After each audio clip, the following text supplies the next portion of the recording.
Assalamualaikum warahmatullahi wabarakatuh. Perkenalkan, nama saya Gendi Saryanti dari Prodi Pendidikan Masyarakat Reguler B dengan NPM 251102020041. Di video ini saya akan menjawab 5 soal yang telah diberikan. Soal yang pertama mengenai 5 komponen komunikasi. Yang pertama ada komunikator, yaitu yang menyampaikan pesan atau informasi.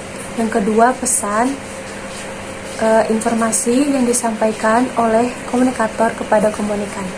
Yang ketiga, ada media, yaitu alat yang digunakan untuk mengirimkan pesan dari komunikator kepada komunikan. Contohnya seperti handphone, papan tulis, dan proyektor. Yang keempat, ada komunikan, yaitu yang menerima pesan. Yang kelima, ada feedback, yaitu respon dari komunikan terhadap pesan yang telah disampaikan.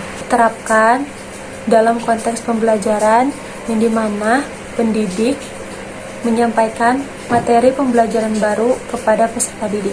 Yang pertama ada komponen komunikator, yaitu pendidik yang akan menyajikan materi kepada peserta didik. Yang kedua, pesan, yaitu penjelasan materi yang akan disampaikan kepada peserta didik. Yang ketiga, media, yaitu media yang digunakan untuk menyampaikan materi, bisa berupa papan tulis, proyektor, buku. Yang ketiga, komunikan, yaitu peserta didik mendengarkan dan menerima penjelasan dari pendidik. Yang kelima, feedback, yaitu peserta didik bertanya karena belum sepenuhnya memahami materi tersebut, sehingga pendidik akan menjawab pertanyaan tersebut ataupun sebaliknya. Selanjutnya, jawaban pertanyaan dari nomor 2, yaitu tujuan utama dari komunikasi sosial. Tujuan komunikasi sosial yaitu untuk mempengaruhi, menyampaikan informasi, dan membangun hubungan antar individu. Kemudian, ada 3 fungsi utama bagi individu dan masyarakat. Yang pertama ada fungsi informatif bagi individu, yaitu membantu individu untuk terus belajar dan menambah wawasan melalui berbagai sumber, seperti buku, teman, media, dan guru. Fungsi informatif bagi masyarakat, yaitu masyarakat dapat mengetahui berita dan fakta tentang peristiwa terkini, isu sosial, dan lingkungan. Yang kedua, ada fungsi persuasif bagi individu, yaitu mengubah pandangan atau sikap negatif menjadi positif terhadap suatu hal. Lalu bagi masyarakat, yaitu mendorong masyarakat untuk berpartisipasi dalam kegiatan, misalnya kampanye ataupun kegiatan sosial lainnya. Yang ketiga, ada fungsi sosialisasi bagi individu, yaitu dapat membantu mengembangkan kemampuan berkomunikasi dan berinteraksi dengan orang lain. Lalu bagi masyarakat itu dapat mengembangkan kemampuan sosial, penyebar luasan informasi, misalnya kayak pewarisan, nilai-nilai, tradisi, bahasa, dan norma sosial. Salah satu fungsi yang saya ambil yaitu fungsi persuasif, yaitu mengenai pentingnya vaksinasi pada anak dengan melalui kepala desa. Lalu beliau diajak berbicara untuk mendukung program vaksinasi tersebut.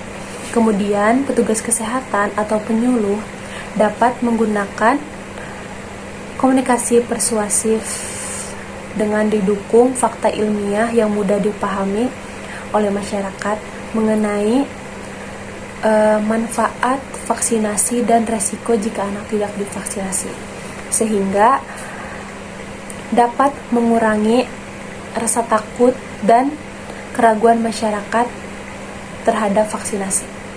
Komunikasi intrapersonal yaitu komunikasi yang terjadi dalam diri individu, meliputi kegiatan berpikir, merenung, berdoa, dan memahami diri sendiri melalui panca indera. Lalu komunikasi interpersonal yaitu komunikasi yang terjadi dan berlangsung antara 2 orang atau lebih secara kontak langsung baik dalam dialog maupun percakapan. Karena bagi individu itu untuk memahami dirinya sendiri dan berinteraksi dengan dunia luar. Melalui proses berpikir, individu dapat memprediksi konsekuensi dari berbagai tindakan sebelum mengambil keputusan. Contohnya itu, sebelum peningkatan kesadaran, siswa ketika menghadapi materi pembelajaran yang sulit, dia berpikir bahwa dia tidak bisa mengerjakan soal tersebut dan merasa bodoh, sehingga dampaknya dapat menghambat pemahaman dan menurunkan motivasi siswa tersebut. Setelah peningkatan kesadaran, siswa mengubah cara pandang mereka dan berpikir bahwa materi tersebut memang sulit, tapi mereka bisa mencobanya. Sehingga hal tersebut dapat mempertahankan fokus belajar dan mengubah strategi belajar siswa. Dalam hubungan sosial, komunikasi interpersonal yang efektif seperti jujur, terbuka, dan empati dapat membangun kepercayaan serta kedekatan antar individu, sehingga membantu individu merasa didengar, divalidasi, dan didukung. Dalam konteks pendidikan, dapat menciptakan lingkungan belajar yang suportif antara konselor dan siswa, sehingga dapat membuat siswa merasa aman untuk bertanya dan berpartisipasi, yaitu kualitas empati.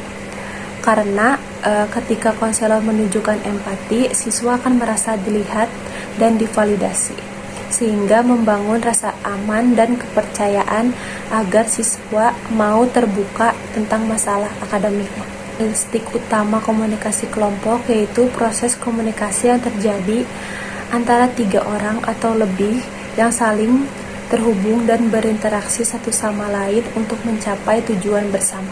Komunikasi kelompok, proses di mana 3 orang yang saling terhubung, berinteraksi, dan bekerja sama untuk mencapai tujuan bersama.